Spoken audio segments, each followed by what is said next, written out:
Hello, everyone. Today we'll be talking about video-based observation for both teachers and teacher trainers, and how it can foster reflection. Okay, so feel free to make comments in the chat box or ask questions. Okay, I'll be happy to answer them.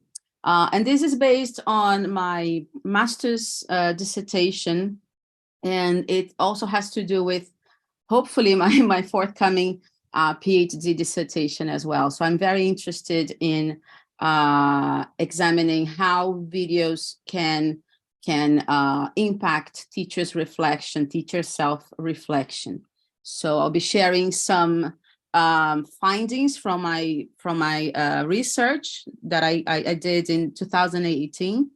And things from the book that I co-wrote with Steve Mann and Laura Becker, again, on video for teacher reflection. So these are some of the things that I hope you can get from today's webinar, okay? So a better understanding of how vlogs, video club models, and video self-reflection are being used today, okay, in terms of professional development, whether you are a teacher, a teacher trainer, a freelance teacher, or a teacher who works for an institution. Okay, so I hope that all of you can benefit from it. Oops, sorry. Right, so these are some of the things that I hope to present and talk about. Right. First, I would like to ask you, how do you see video in your practice currently? Okay. So in your opinion, if you have used videos, and when I say videos, I mean videos of your classes. Okay. So for example, you record a lesson and then you watch that lesson. Okay. So this is what I mean. If you have used videos for teacher development, can you share in the chat box, how does it help teachers develop professionally? Okay, and again, in your opinion, what influences the decision to start using video for self-development? I'd love to see some comments.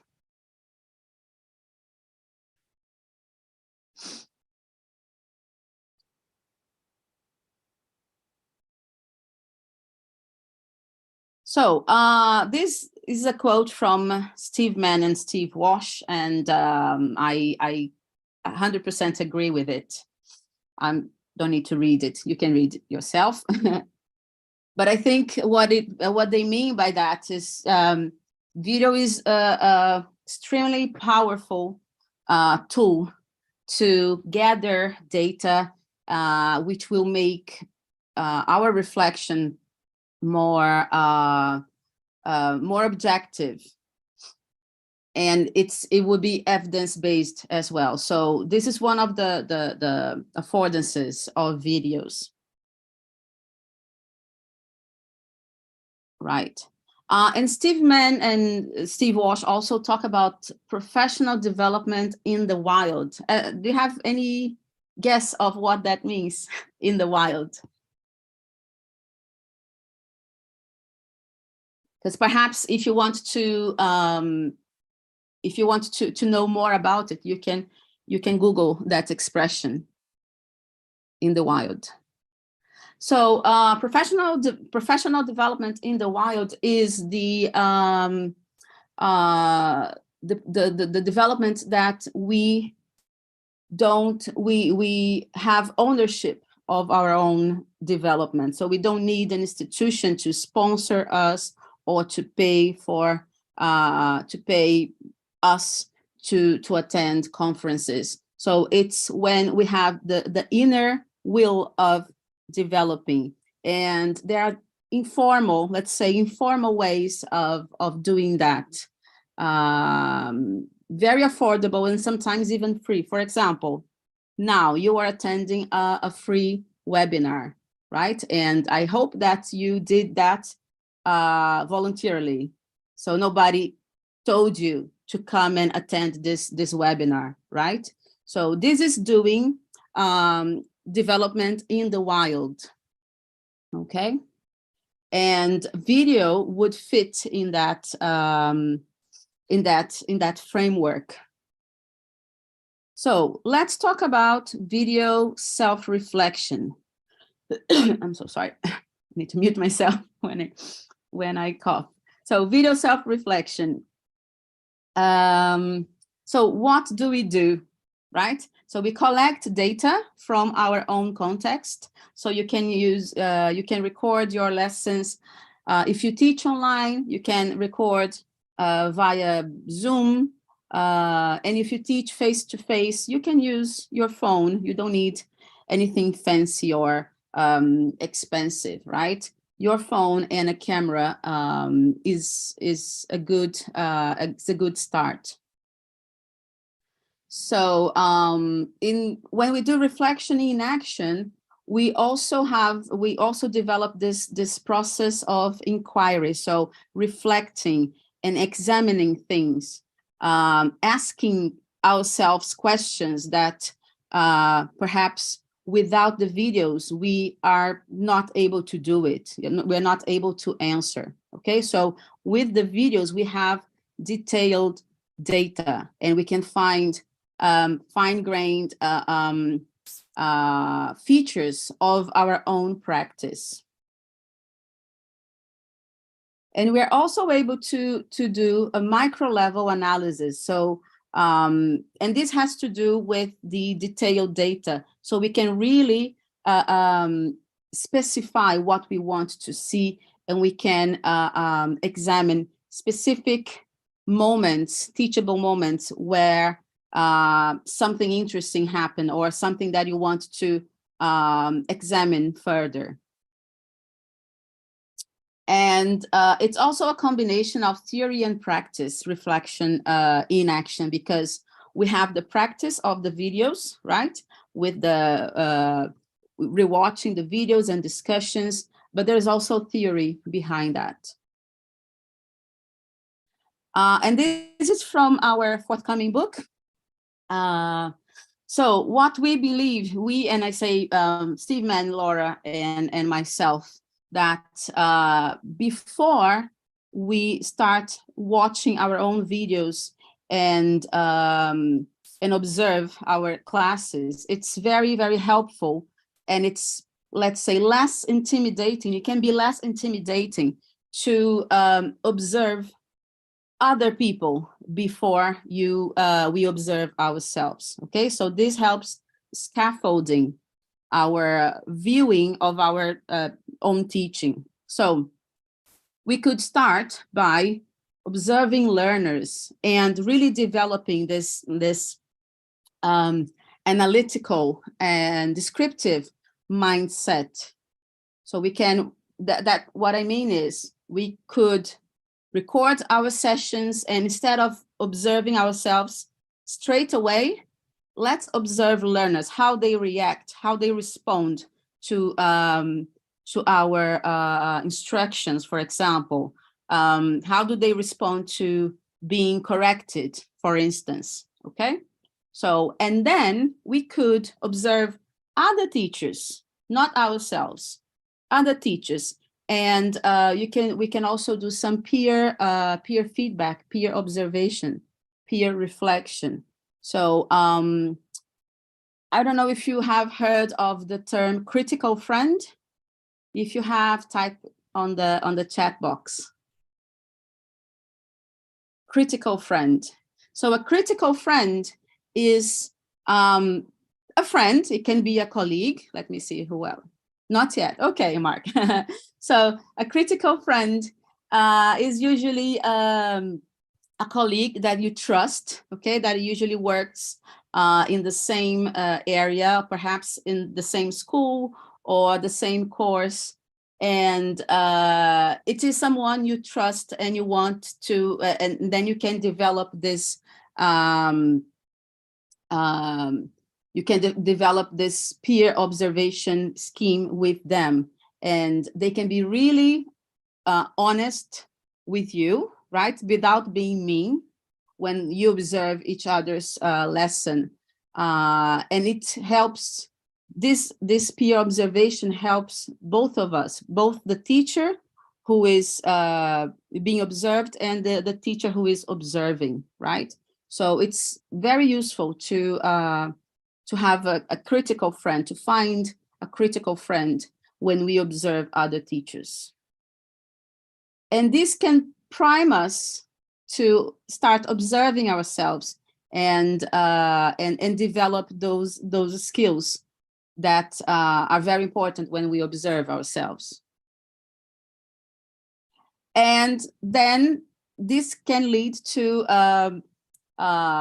when we mean be observed is when somebody observes us. So, for example, it could be a supervisor or perhaps a critical friend, right? So this is this would be a nice framework that helps teachers to helps teachers prepare to observe their own lessons. I don't know if you have any questions. Yes, monitoring. Let me see. Sorry, I'm just checking the comments now. Marwa said, somebody who can give. Yes, very good, Marwa. Yeah, give real and constructive criticism and feedback. Yes, because we know, we have our own blind spots, right? Even when we observe ourselves. So this critical friend can be really can be really useful, and it can help us see things that perhaps we don't. Provides you honest feedback that may be uncomfortable. Yes, I understand that. It can be uncomfortable receiving feedback, but I think it's also a stage that we need to get used to, right? And understand that when someone observes us, it's usually, well, if it's not a supervisor or someone from the management of a school, it's usually to be useful, to be helpful, right? So I think getting feedback is something we need to learn, and it's in over time it gets easier and easier. Right. So how can we work with our own videos? These are some suggestions. Okay. So we can work individually, and we can observe, reflect, and notice things. So when we observe our own videos, it's important to have a focus. For example, are you going to, am I going to watch, to observe how I give feedback? Am I going to observe how I use corrective feedback? Or am I going to observe my classroom management, how I deal with these children or students who are being a little disruptive? Am I going to observe how I use my teacher talking time? So it's important to have a focus, okay? Because then this will help our micro teaching analysis. Or we can also work with our own videos, but in groups, in small groups with other teachers. That will help build a professional vision for teaching, and it fosters collaboration as well, right? So this can be really, really helpful. If, for example, you have a nice group of teachers at the school you work, or if you have a nice network of teachers, if you don't teach face-to-face anymore, if you just teach online, we can also build this network of teachers who can collaborate with one another as well.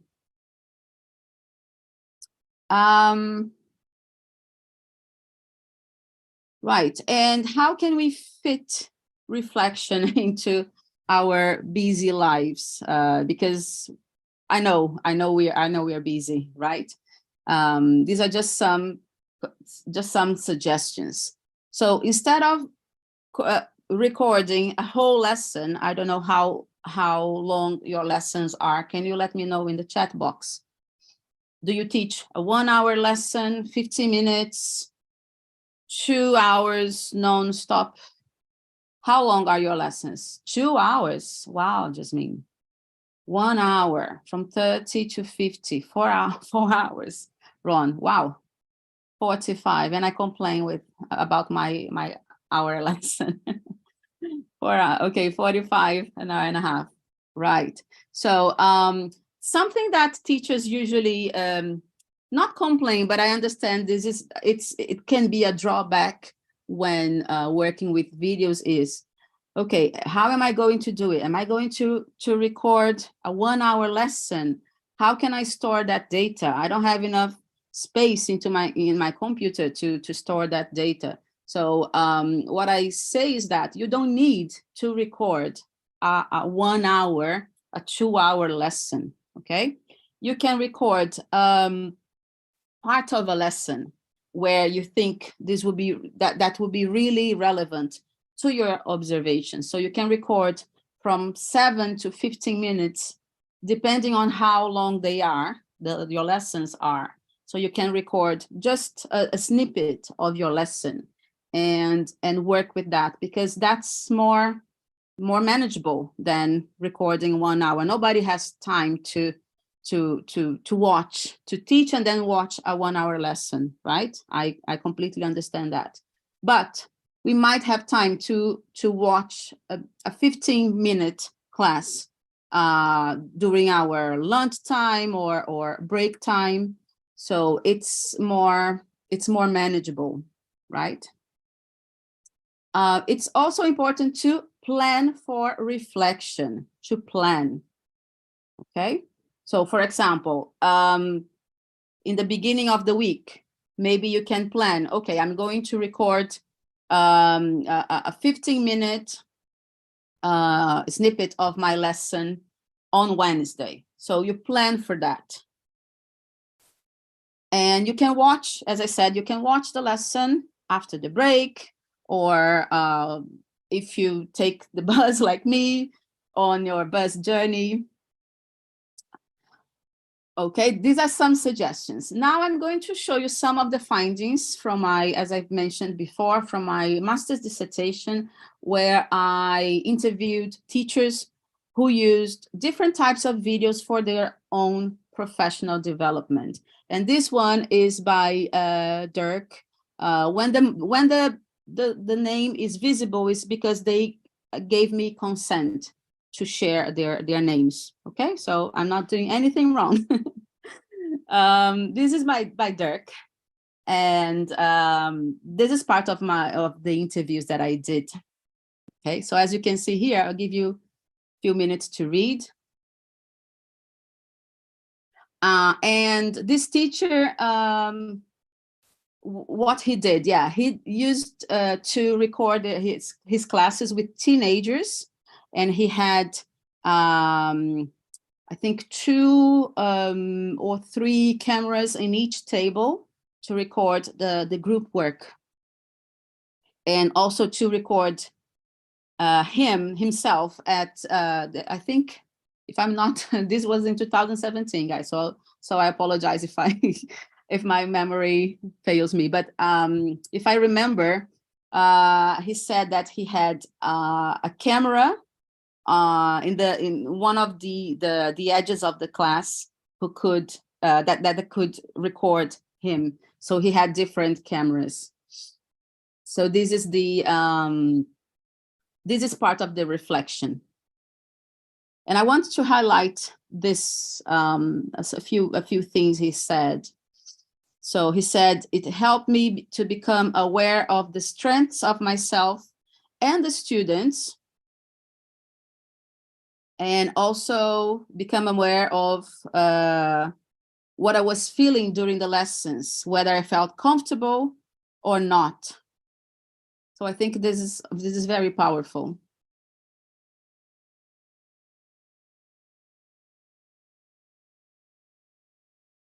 Okay, so this is a teacher who used his videos for self-reflection. Okay, for self-reflection. This teacher used Sophie. This is not her real name. This teacher used videos with a peer, right? So it was peer observation. And I'm going to give you time to read. Or do you want me to read? I don't know. Does anyone have issues to read, or maybe you are on the phone and can't read properly?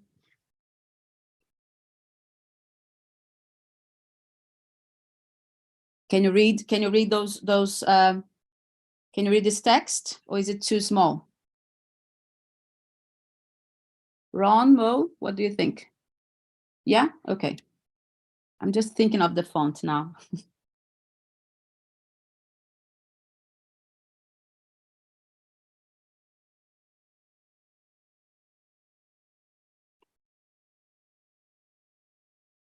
So you see here, this teacher said it felt exciting because it's interesting to see how other teachers teach, and because I admire her as a teacher.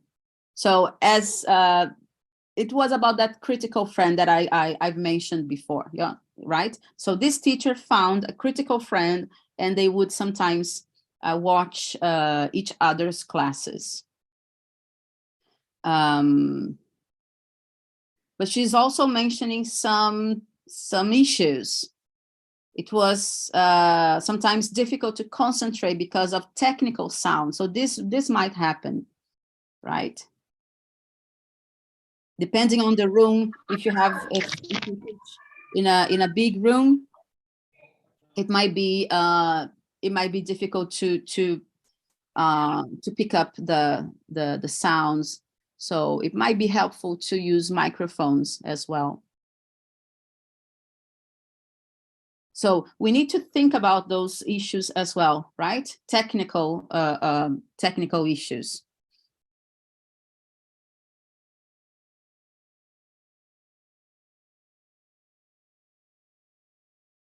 Right. So what are the affordances? So videos capture the richness and complexity of teaching events that sometimes go unnoticed if we're not recording. If for example, your supervisor comes and they take notes, right? We all know that. They take notes, and then you have the post-meeting feedback. So sometimes they might say things that you did that you don't even remember because you're busy teaching. With the video, that doesn't happen because you can watch the video together and pause and analyze things more clearly. So this is what we mean by the complexity, okay? Well, video also offers evidence-based scope for reflective practice, yeah, and it helps us develop self-awareness. And it's also useful because we don't rely on memory and on classic observation, right? It's, as I've mentioned before, so you have an observer in your class, they take notes, you talk about it, and then a week later, perhaps, or 2 weeks later, you don't remember what you did, right? Because, we are humans.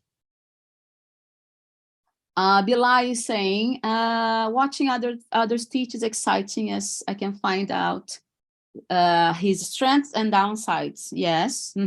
Sometimes the observee is so good that the observer gets lots of pedagogical ideas from the recorded lessons. Absolutely, Bilal. Absolutely. Yeah, I completely agree with you. and you can learn. Yeah, you can learn from each other, and you can also learn things that you don't like for your own practice, right? Perhaps the observer, perhaps the teacher that you're observing does a few things that are not relevant to your practice, and you can see that better when someone is teaching. So it can be very, very useful. Well, we talked about limitations as well, right? Because nothing's perfect in life. So what are some of the things we need to consider when we want to use videos in our teaching practice? So if you teach under 18s, you need consent from their parents or from their guardians. So this sometimes can be an issue if you only work with children or teenagers, as I said, under 18s, right? You need consent from them, the students, if they are old enough to give consent, but also from their parents. If you teach at an institution, you also need permission from your line manager, from the head teacher. So don't try to do things as a secret, okay? Please don't do that. So you need permission. You need to tell them why you're doing it, what's the purpose, and how things would work. So you need permission.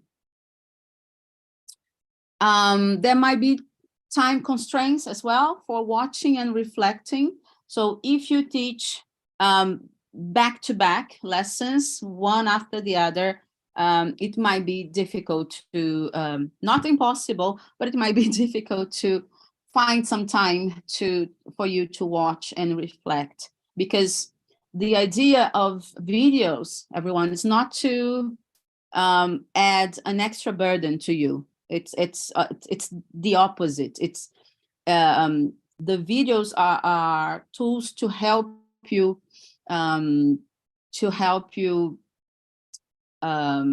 deal with things in the class more in a more meaningful way. So we don't, when I'm suggesting videos, I don't mean to give this extra burden, extra task. And sometimes this can be a bit overwhelming for teachers. I understand that.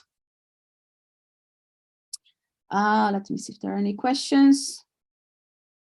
Yes, Bilal. Again, yeah, thank you for your comments. Yeah, the observer should hold the meeting with the observee to discuss the purpose and the observation framework. Absolutely, yes. Yes. You need to explain why you're doing that. You're doing that for your own self-development, right? So it's important to verbalize that. And once they understand, I believe that once they understand the purpose, right, I don't think that giving consent would be an issue. Right. These are some of the things you might need, okay? The phone or camera. If you teach face-to-face, as I've mentioned, one of the teachers that I interviewed, you might need a tripod for your camera, for your phone. If you teach in a big room, and usually if you teach, if you don't sit down so often, for example, when I teach face-to-face, I rarely sit down. I don't know why. It's not because I can't. It's just I like to walk around the class. So I would need a tripod. Any questions so far? I think we're about to finish. Questions? Ma was saying, I never sit down. So you're like me. Yes, I rarely sit down. Okay, I'm just checking the time. Right, and I will briefly talk about video club models. Have you heard of this expression? Not expression, this video category. Have you heard of it?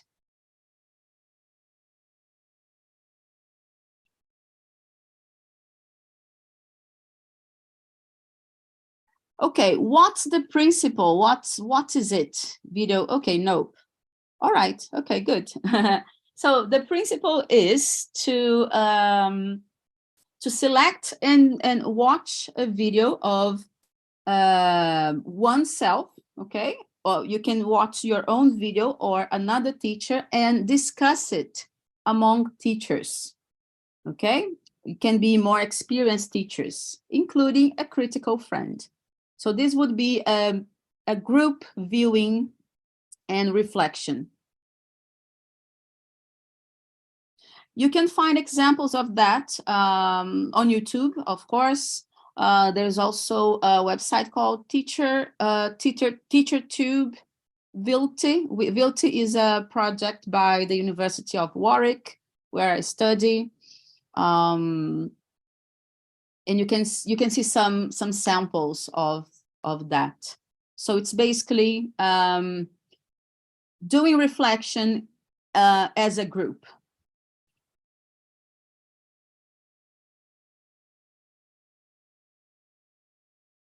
Okay, so and some good principles for doing video club models is the ability to encourage discussion. So there's no right or wrong answer. There's no pointing fingers, okay? It's really to foster self-reflection. So it's great to discuss some teaching moments with other people.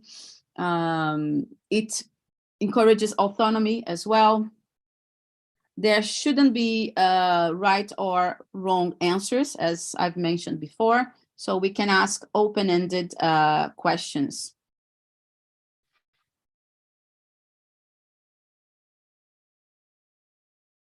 And these are some of the benefits.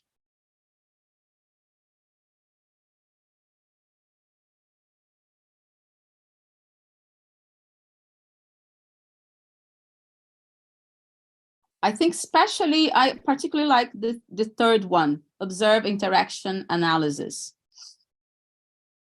So we learn how to interact with others and to analyze without being judgmental with what other people are saying. This can really foster our self-reflection.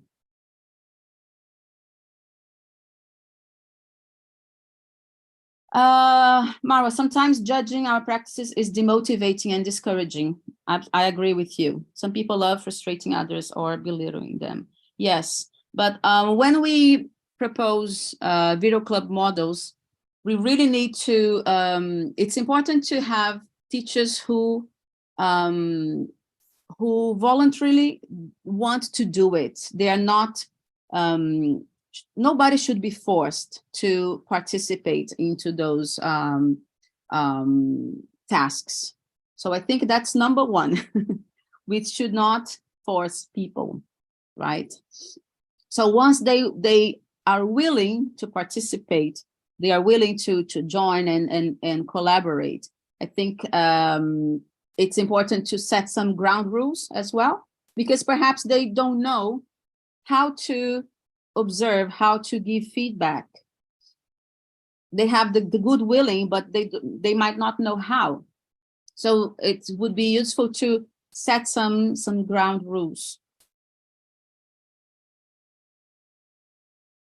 Because observing others, everyone, this is not a given. This is a skill that we need to, that we develop as teachers, as trainers as well, okay? It's not something that happens naturally. So so it's important to give people time to develop that skill as well.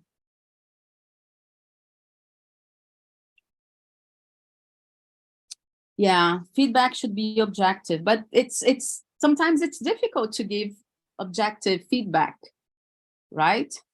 So with the video, this should help, but I understand why it is hard sometimes for teachers, because usually teachers like to describe what is happening, or they might want to try to guess why other people did what they did. So it's something that takes time. It takes time. This is an example. We won't have time for that, but this is an example of a video that could be used in a video club model. This is from the internet. I think this is Rachel Roberts teaching a lesson. I'll just play just a tiny bit with you. Just teaching. Well, that's a good holiday. You get 30 days. That's 30 days. And I want you to write down what you hear. Okay, so she's teaching a group and a full lesson. So it's about 34 minutes long, quite long for the purpose, I think. So it could be shorter.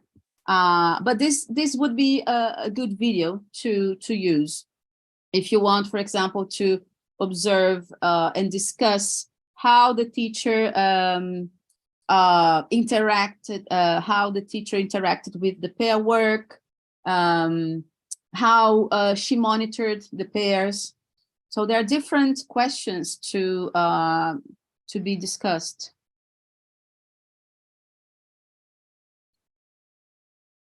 And vlogs. This was also part of my research, and some teachers, do you know what vlogs are? Some teachers make vlogs and they share on social media. They share on LinkedIn, Facebook, Instagram as well. And there are different types of vlogs. For example, you might want to, okay, let me show you an example.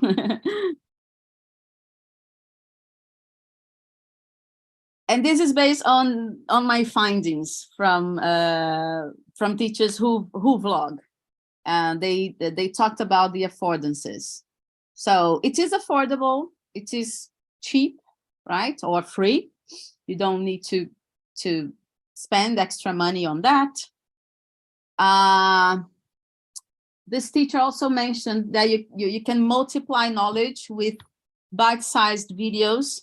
For example, if you want to post on Instagram, I think you can post up to a minute, a video, 1 minute long.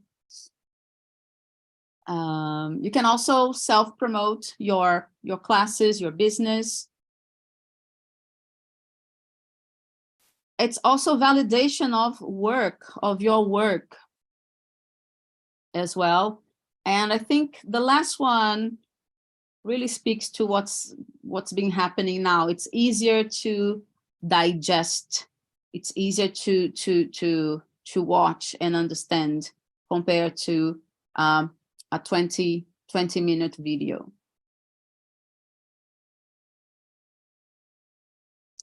And I spoke to Hugh Deller.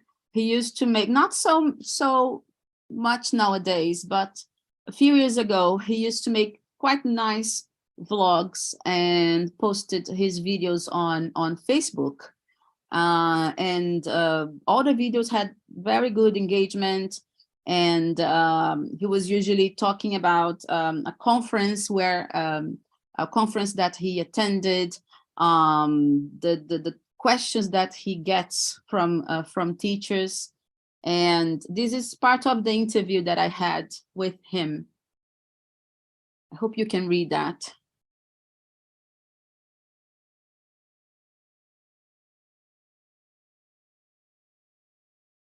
So I want to highlight, let me tell you,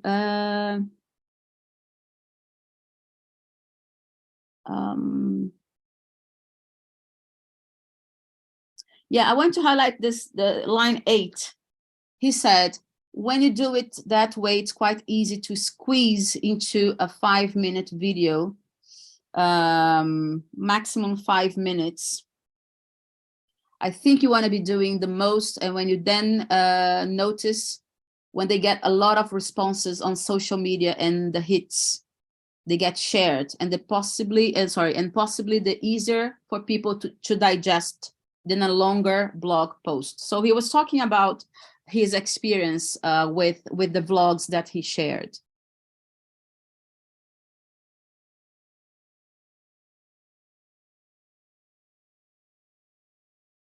Don't know if you know him. You should know him, Hugh Deller.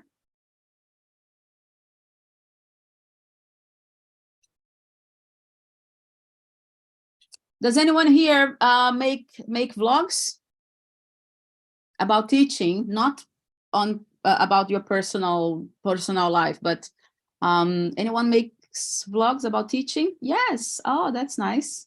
Hi, Annie. Where do you share those vlogs?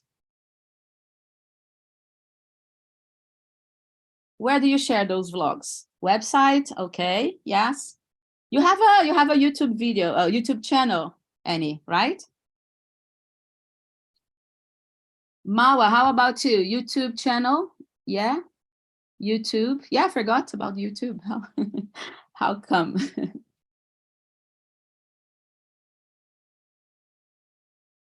Anyone else?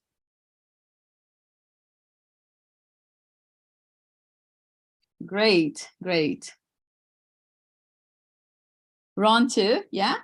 Where do you share your vlogs, Ron? On Facebook?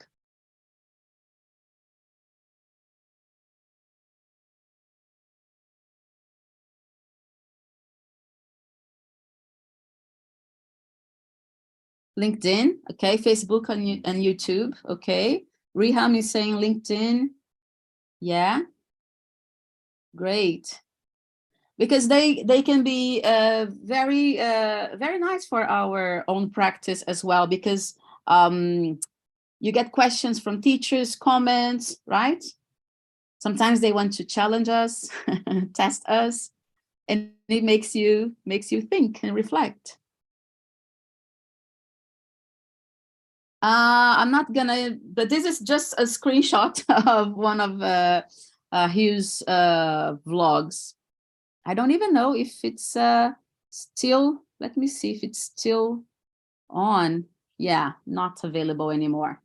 Because remember, this was 4 years ago, so I don't know, he might have deleted. Okay, so But I just want to say that Hugh's vlogs were usually Hugh and I both worked in Russia.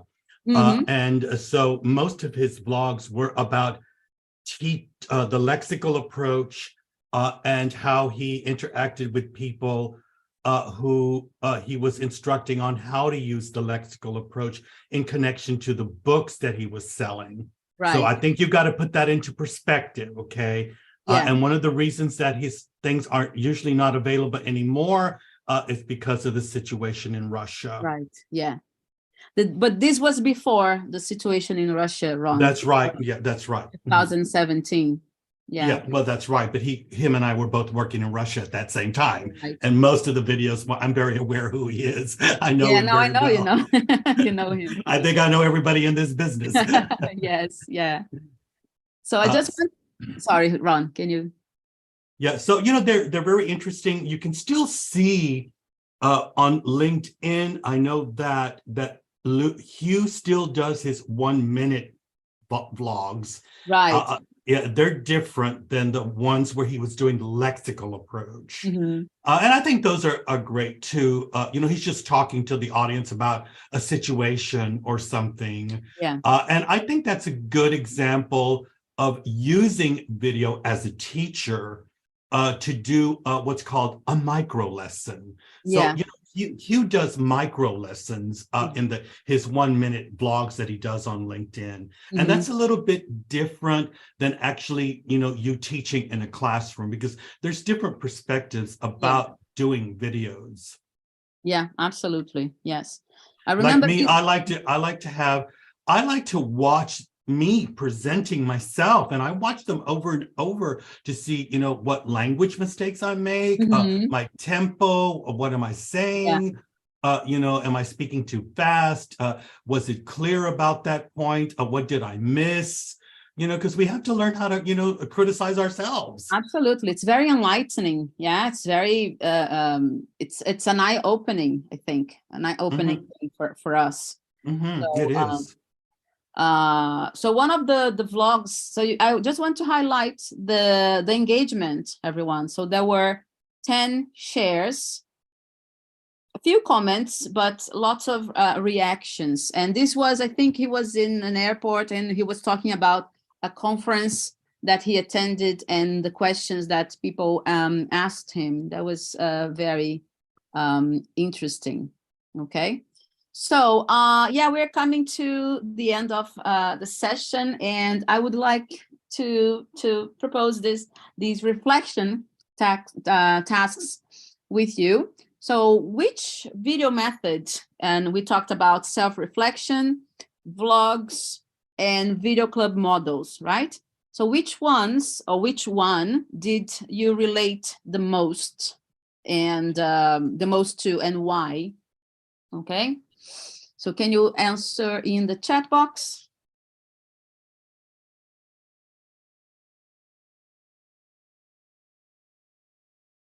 Which one?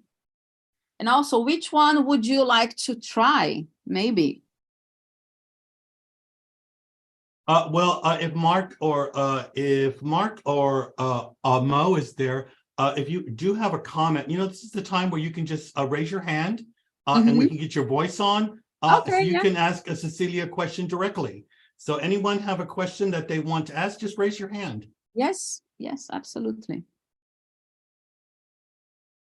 Let me see if I can see everyone here. Yeah, I'm here. Marwa is saying self-reflection. Yeah. Why is that, Marwa?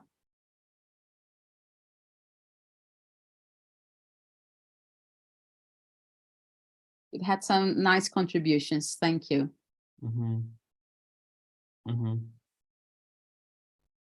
Anyone else?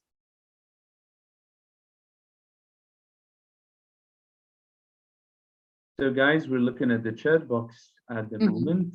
We're waiting for your answers, your sharing. Yeah, so Marwa says there are 2 Marwas here. Yeah. Oh, yeah, we were talking about Marwa Ali. Yeah.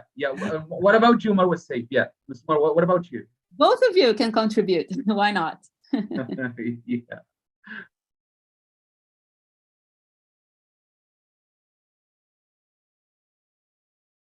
Actually, I myself would like to try vlogs one day.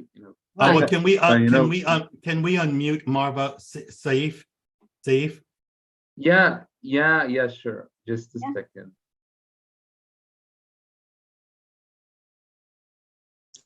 Hi there. How you doing? Hello, Marwa. Hello. Hi. Good, Hi, Mr. Okay, thank you, doctor, for the wonderful. Hello, Ms. Marwa. Okay. I have lots of ideas here and I have lots of practice too, but I really know that generally as a teacher, I have to self-reflect on what I'm doing. So after I produce my teaching or deliver the session or present the material, I have to sit and think about what I have done exactly. What have been the positive points, what went right and what went wrong. So I self-reflect, I think again, I rethink, and I try to improve, and this is how I develop for next time. So I can do this myself, or if I fail to do this myself, I can get help from other colleagues who are experts and have lots of information than I have. So as for vlogs, I really practice them regularly. Sometimes I make videos of the sessions I deliver as a trainer. I'm a trainer, I'm a teacher too. So I have lessons at a school and I have training sessions online and face-to-face.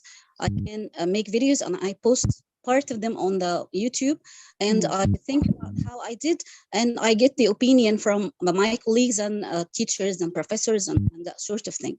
They are really beneficial. But what I think about trying for next time, maybe from this session, are the video club models, because they are really new to me. maybe I will study them a little bit more. I will dive deeper into how to do them exactly perfectly. Do you have some critical friends? Do you know other teachers that that you trust, you work together, that could be interested? Of course, I have lots of friends that can be friends because they are clever and they are wonderful and they will criticize me. They are ready to do this. They like to criticize. I will exploit them. But in a positive way, right? Of course, that is what happened. Of course, and improve. Thank you so much for the session. Thank you so much. Thank you, Marwa. Thank you.